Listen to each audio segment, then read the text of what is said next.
Hello.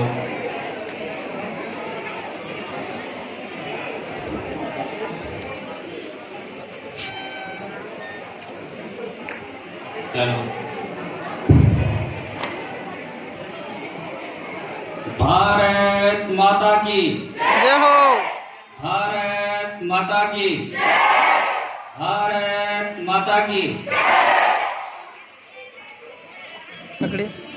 आज के कार्यक्रम के मुख्य अध्यक्ष श्रीमान RS memorial senior secondary school Rajgarh से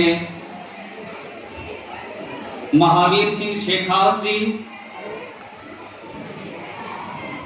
हमारे मुख्य अतिथि दत्तात्रेय आश्रम से संत शिरोमणि पूज्य श्रीमान महंत जगदीशपुरी जी, एनजीओ अध्यक्ष ताराबाई जी,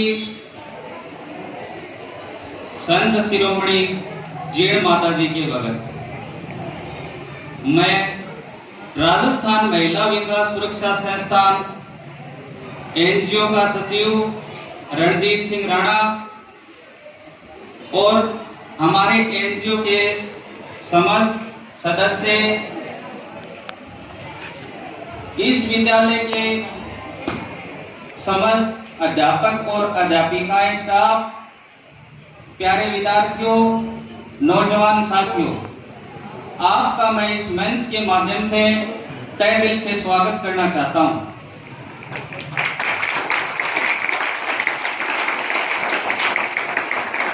साथियों, आज का हमारा कार्यक्रम जो हमारी आजादी के 75 साल पूरे होने जा रहे हैं, केंद्र सरकार के निर्देशानुसार 13 अगस्त से लेकर के 15 अगस्त तक हर घर तिरंगा अभियान चलाया जा रहा है। उस खुशी में हर भारतीय नागरिक के मन में एक उत्साह, उमंग और देशभक्ति की प्रेरणा के साथ कार्य करने की लगन होनी चाहिए। साथियों, इस क्रम में आगे बढ़ते हुए मेरा जो ये आज का कार्यक्रम है वो मुख्य रूप से भारतीय झंडे का सम्मान, उनके नियमों के आधार पर ध्वजारोहण किया जाए, यह हमारा कार्यक्रम है। साथियों, आज मैं काफी टाइम से देख रहा हूं कि जगह जगह पोस्टों में, फोटोओं में और कार्यक्रम किए जा रहे हैं। बहुत अच्छी बात है। हम भी 1100 राष्ट्रीय ध्वज वितरण करेंगे। हमारा एनजीओ की तरफ से यह लक्ष्य है। मेरा कहने का अर्थ यह है साथियों, ध्वजारोहण की भक्ति भावना हर किसी के दिल में होनी चाहिए और उसी को देखते हुए हमें राष्ट्रीय ध्वज संहिता का उल्लंघन नहीं करना है। उन नियमों का ध्यान रखना बहुत जरूरी है। इसीलिए मैंने आज गुरुजी से बात करके इस विद्यालय से इस प्रेरणा को हर किसी नागरिक तक पहुंचाने के लिए ये प्रोग्राम के लिए आज्ञा ली। साथियों, मैं आपको बताना चाहता हूं कि हमें ज्यादा से ज्यादा बढ़ करके राष्ट्रीय ध्वज फहराना है। हर घर तिरंगा होना चाहिए। इसी के साथ नियमों का विशेष ध्यान रखें। उसी के बारे में मैं आपको बताना चाहता हूं। ये छोटी बात नहीं, बहुत महत्वपूर्ण जानकारी है। मुझे पता है कि बहुत से ऐसे लोग हैं जिनको राष्ट्रीय ध्वज के नियमों के बारे में भी पूर्ण जानकारी नहीं है। मैं आपको बताना चाहता हूं साथियों, एक बार इधर उधर ध्यान न दें, मंच की तरफ ध्यान रखें। राष्ट्रीय ध्वज किसी सजावट के काम में उपयोग न लें। राष्ट्रीय ध्वज को किसी ड्रेस के रूप में उपयोग में न लें। राष्ट्रीय ध्वज फहराते समय राष्ट्रीय ध्वज का जो केसरिया रंग है वो ऊपर की तरफ होना चाहिए। राष्ट्रीय ध्वज फहराते समय जो मुख्य अतिथि होगा उसके राष्ट्रीय ध्वज दाहिनी तरफ होना चाहिए।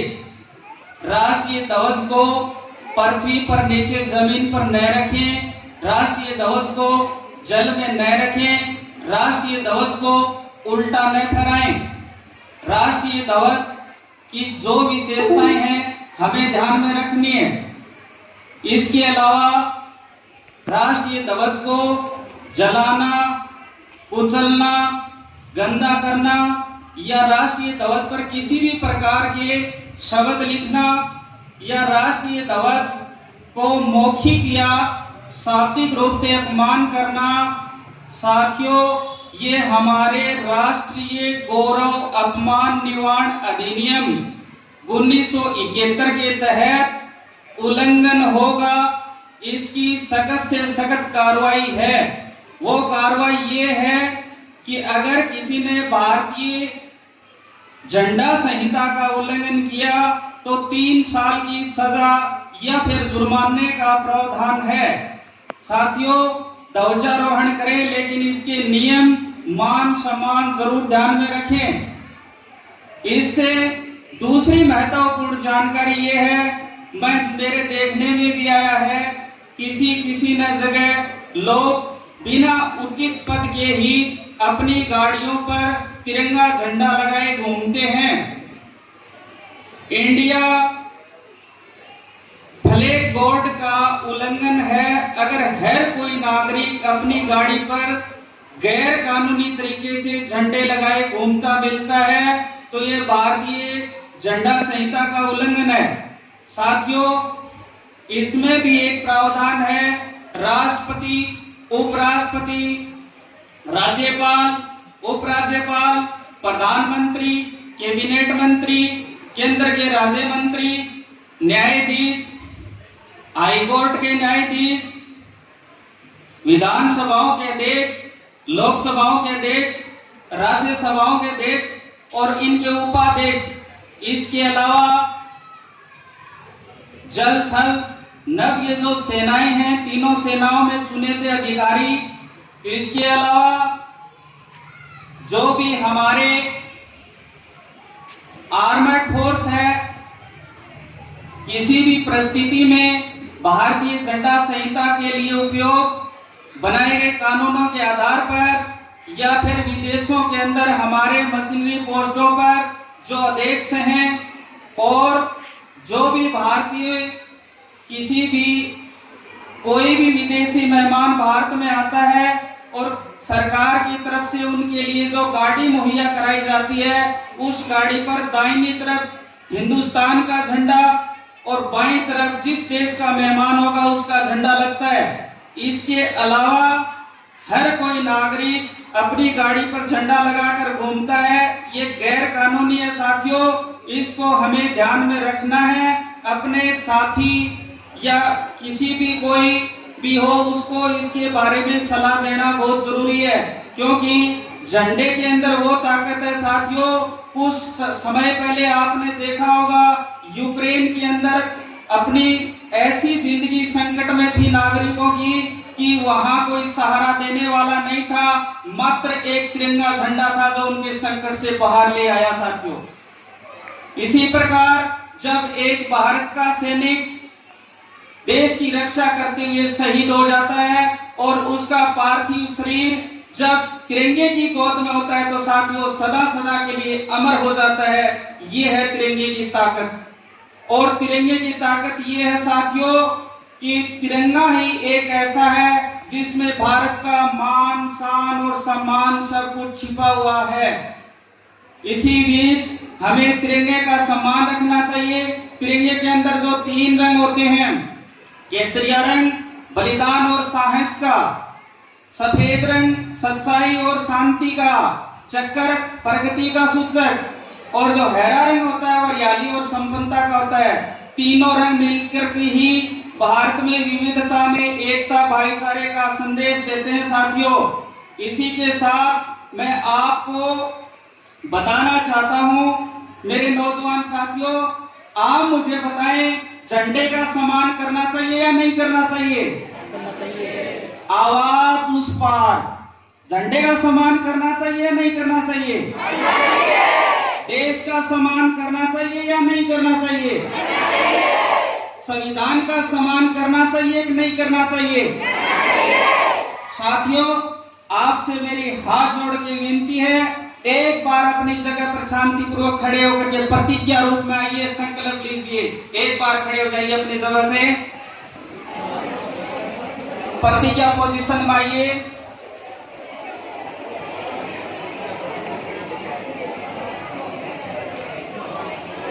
सभी प्रतिज्ञा पोजीशन रेडी है? आप मेरे साथ बोलोगे साथियों, मैं तिरंगे की शान के लिए, तिरंगे के हर संभव सम्मान के लिए ईश्वर की शपथ लेता हूं,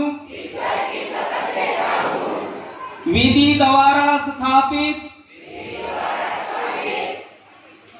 भारतीय संविधान के प्रति सच्ची श्रद्धा और निष्ठा रखूंगा। मैं भारत की प्रभुता, अखंडता का हमेशा ध्यान रखूंगा तथा बिना किसी भेदभाव, बिना किसी जाति पाति के, बिना किसी झिझक के, बिना किसी डर और भय के, बिना किसी दवेशता के देश की रक्षा करूंगा। मैं भारतीय नागरिक होने के नाते अपने मूल कर्तव्यों का निर्वहन करूंगा। मैं झंडे की शान को रखते हुए भारतीय संहिता कानून के अनुसार भारतीय संविधान व मूल कर्तव्यों की पालना करूंगा। मैं हमेशा हमेशा जीवन भर राष्ट्रीय ध्वज का सम्मान करूंगा। इसी पंक्ति में आगे बढ़ते हुए मैं ईश्वर भक्ति के साथ राष्ट्र भक्ति करूंगा, जन सेवा के साथ देश की सेवा करूंगा।